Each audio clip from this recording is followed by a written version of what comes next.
Games.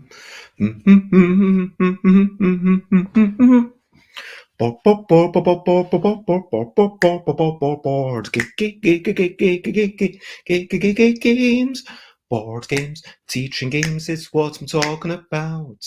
Teaching board games, well, I'm not gonna shout.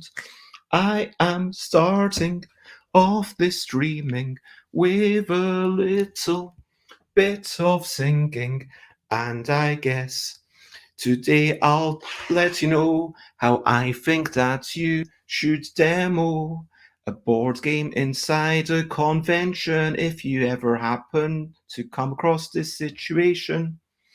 Teaching board games at conventions is what I'm talking about. Teaching board games at conventions, I'm not gonna shout. Hello, good morning, good afternoon, good whatever it is, wherever you are. I am Bez, and it is 10 a.m. UK time. Time for Bezzy Beats and Board Game Blether. Today I'm talking about how to teach a game at a convention. I'm going to give you some quick pointers. This is the first time that I'm attempting this video, so if you've got any questions, please let me know. If there's something that you think that I need to go into further detail, let me know. But yeah, I'm going to try just to hit the high points. Firstly, I will talk about recent highlights, living life and seeing the sights, recent highlights, playing games and other delights. Recent highlights. So recent highlights are yesterday I went to Cambridge. I had a lovely time there. I had some Chinese meal. It's from like the center of China, cold noodles. It's basically just cold noodles, and then paid extra to get some tofu on top. There were some cold thin sliced carrots and cucumbers on the side. Like when I say on the side, it was like on the side of the dish. There was chili, there were peanuts. It was really good. And went to a board game cafe. There was no space. I demoed a bunch of my games, met someone, yay, and then yay is also a game designer who's going to be going to UK Games Expo. We played a bunch of games, played a game about cooperatively putting things inside balloons, but it's a card game. There are no actual balloons. Yeah, it was just a lovely day out. That is what I've been up to. What are some of the things you've been up to? The best game that I played, in my opinion, in my biased opinion, was my colouring in game. And I don't have the sheet beside me, but we played clothing versus bird, and even though I was clothing, Josie still won with the bird. I do think I am going to tweak all the sheets slightly, but I am happy generally with how the game goes. And let's move on to the main topic. Brilliant thing, brilliant thing. It's a little thing which is brilliant. So why is demonstrating games at conventions a brilliant thing? Demonstrating games at conventions is so important because it allows you to reach new people. There's people who maybe haven't heard of you. There's people wandering around and then they're like, oh, who's this? What's this game all about? What's going on? And then you show it to them and then you reach more people. Also, it's a time where even if the people know you, they maybe want to try and play the thing. And it's just like a celebration. There's a buzz, and being there, it's just a really nice way to. Also, for me, I get to watch people interact with it like live. And that's a fantastic thing. If they like it, then they buy it. If they don't like it so much, then they don't buy it. And that's a lovely sense of actually, is it good enough for them to all be buying? And that's a lovely thing. And that's a great thing about demoing, teaching people, reaching more people. And as a designer, having that sense of how good actually is it. Hello, Timmy. As always, it is lovely to see you. If you've got anything to say yourself about demonstrating games at conventions, I know you're more into video games than board games, but I'm sure there's like a few things that you could say. So I'll go through all my stuff. And if there's anything that you want to add, that is going to be my question of the day. So let's talk about, as I said, comment, ask questions from like, oh, so firstly, know the rules. This is the most important thing. I mean, you need to have read the rule sheet. You need to have played the game. You need to understand what kind of edge cases there might be. You need to understand, oh, well, two wheat goes into one sheep, and hopefully the game is going to be designed to be relatively easy. But the key part is that you know the rules, that you know your stuff. When someone asks you what happens here, you know, if you need to consult the rules, you can say, well, just give me a moment, I'll have a quick look. But fundamentally, you have to know the rules. You have to have played the game. You need to have read the long rules fully before playing the game and reread the rules after playing the game. Second thing, this should ideally go without saying, but I just want to repeat it, be presentable. As much as you can be. Like, it doesn't mean that you need to conform to any particular style, but it does mean you need to be washed, smelling good, generally well groomed. I mean, now I'm not like the best example of a well groomed person, but if you're at a convention, like, make sure you're presentable and make sure you're applying with you're adhering to whatever the dress code is. So maybe at some places they might have a special t-shirt. At my booth, I just say everyone has to wear red, and if you kind of, yeah, you've that shouldn't. So when someone's walking past, the first thing that I always encourage people to do is give them a 5-second invitation. So that might be as simple as like, hey, would you like to try a word game?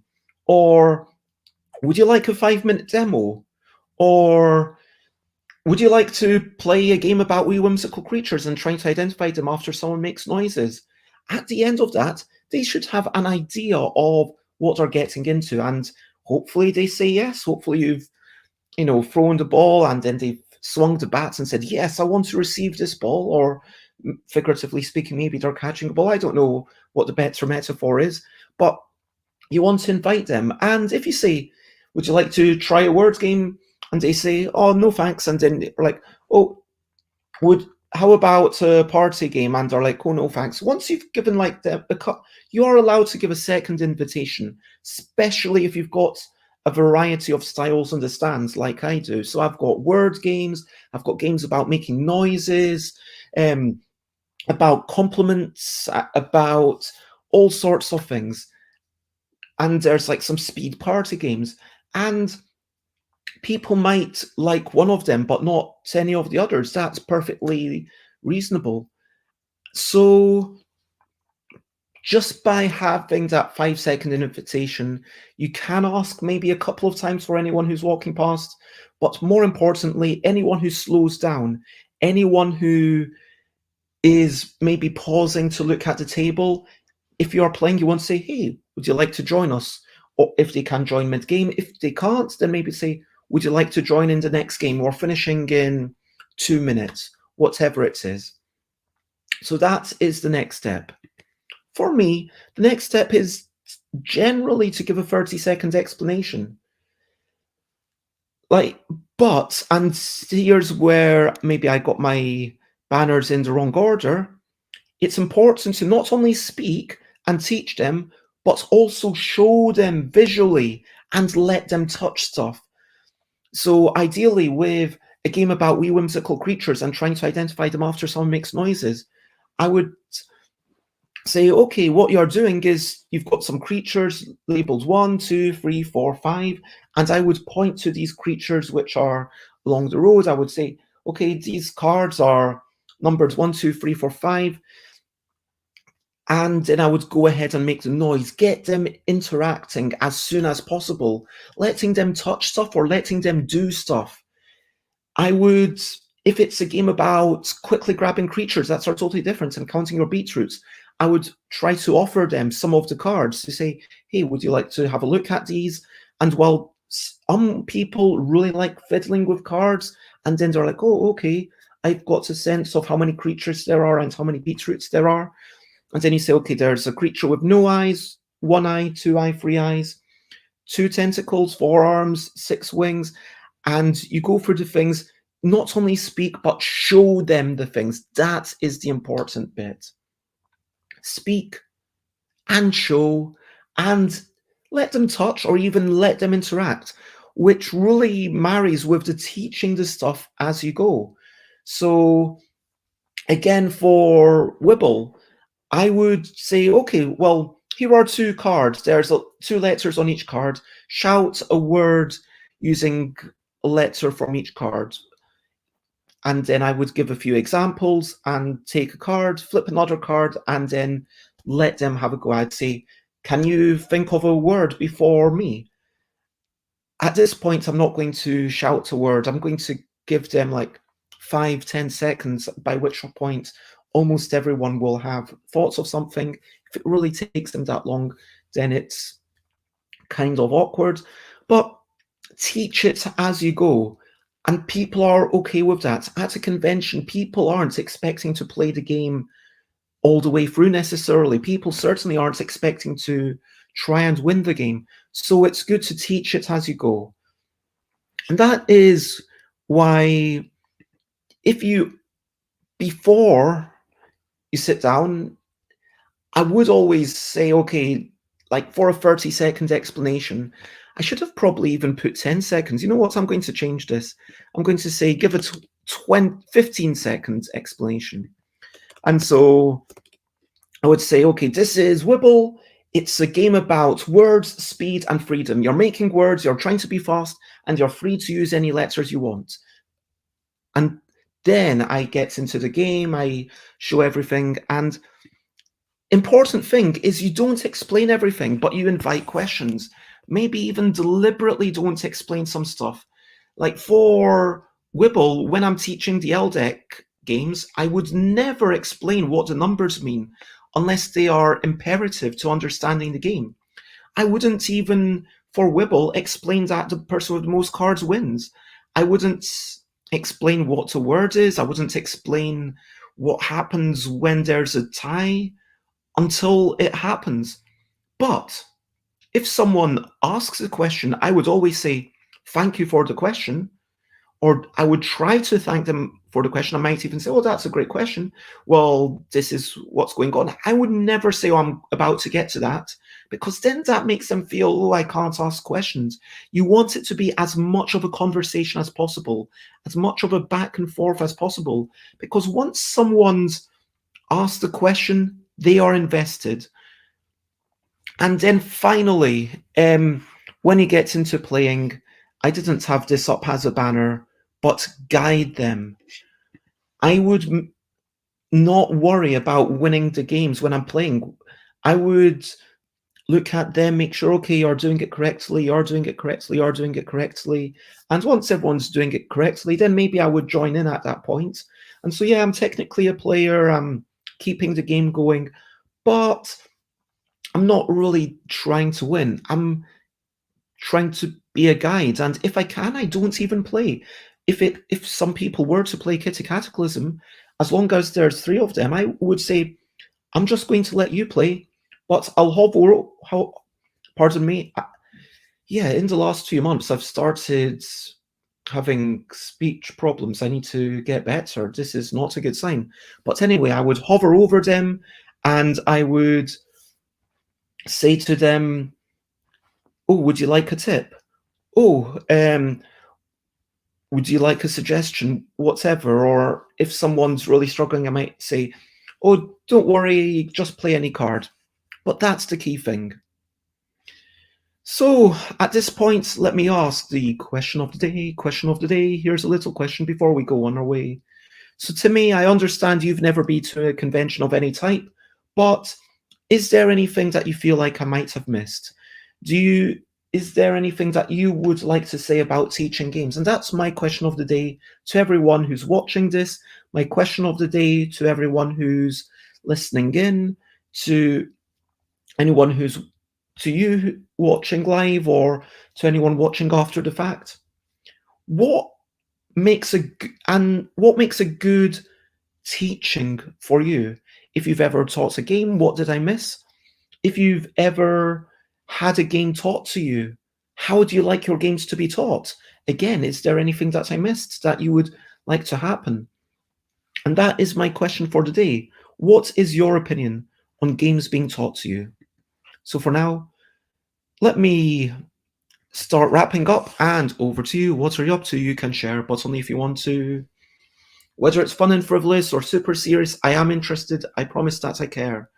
Um, I am going to head outside, go to the park, meet some friends, hopefully play some games, maybe read a book until they arrive. I'm looking forward to it. Might listen to some music, might do some sketching as well. But yeah, going to go meet some friends, play some games. Good times. Um, Timmy says, I use tutorials, but I don't know how someone would teach a board game other than a good manual. And the thing is, you shouldn't just be reading from the front to the back of the instruction sheet.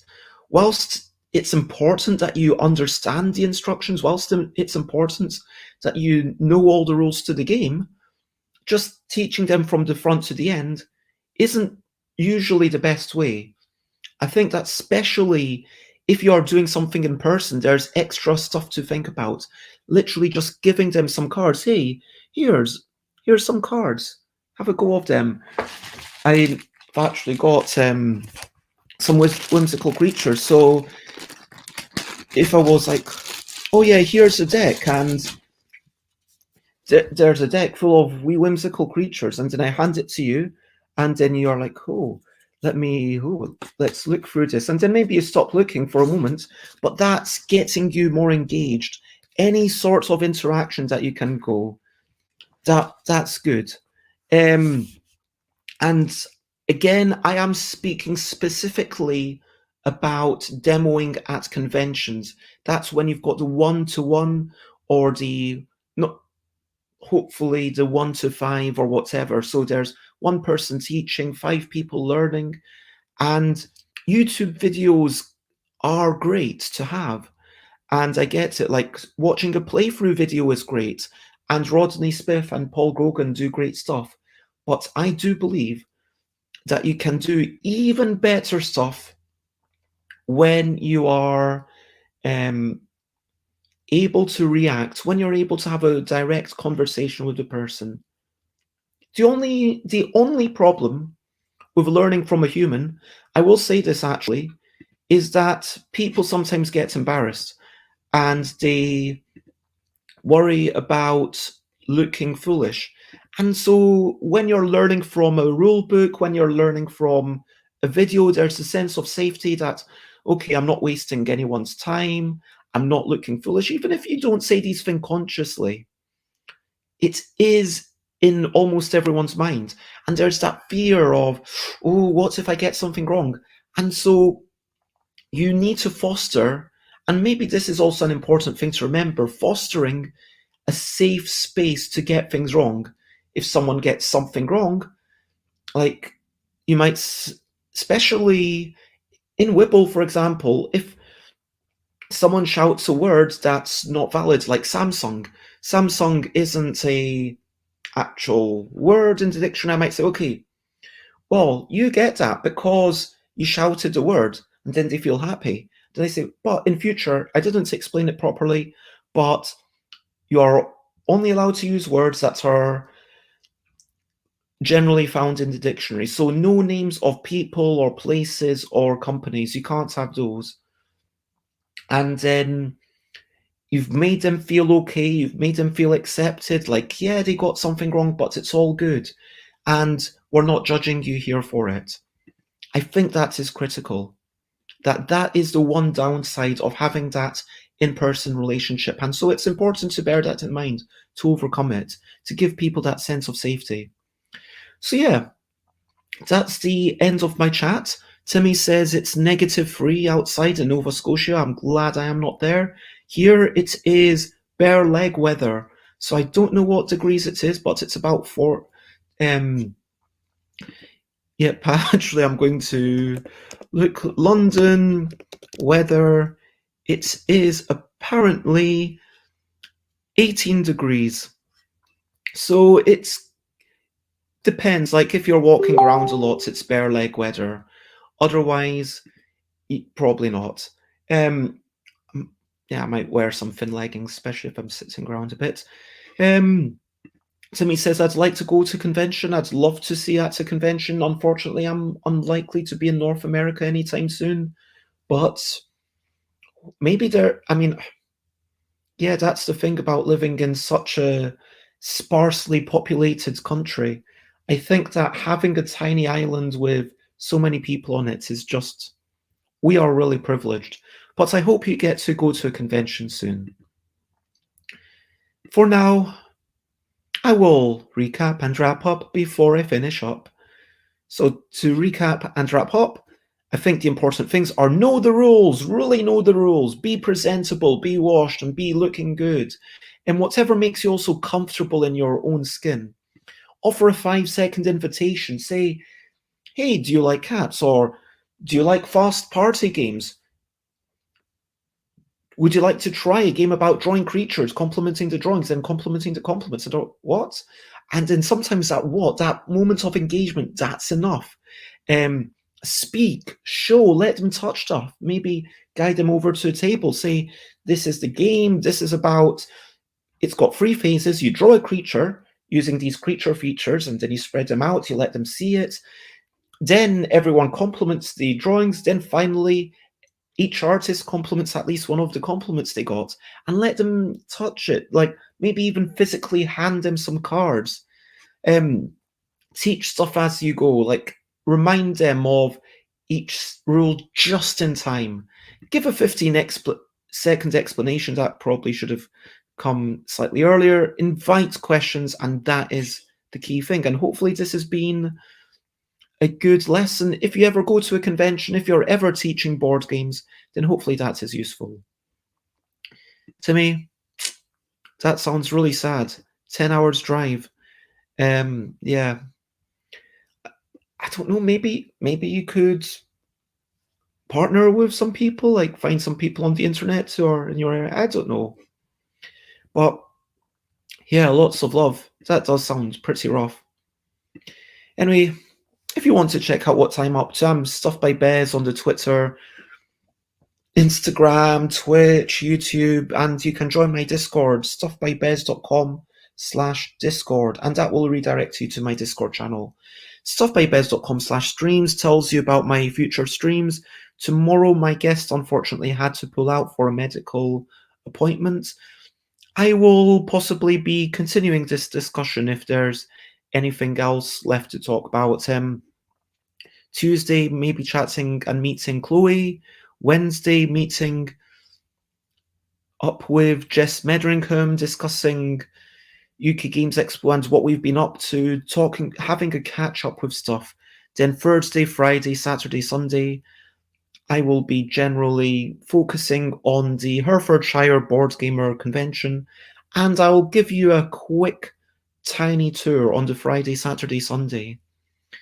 And so, yeah, if you want to check that out, then tune in at the appropriate time and spread the word. Thank you very much, everyone. Thank you for watching. Thank you for listening. Thank you for being part of the conversation. And there is only one thing left for me to say, which is, of course, bye, bye, bye, bye. This is a goodbye song. Bye, bye, bye, bye. Thank you for watching along. Bye, bye, bye, bye. This is the end of the show. Bye, bye, bye, bye. And now it's time to go. Bye, bye, bye, bye. This is a goodbye song. Bye, bye, bye, bye. Thank you for watching along. Bye, bye, bye, bye. This is the end of the show. And bye, bye, bye, bye. And now it's time to go and do whatever else you like in life. And I hope you have fun. Bye, bye. Bye, bye.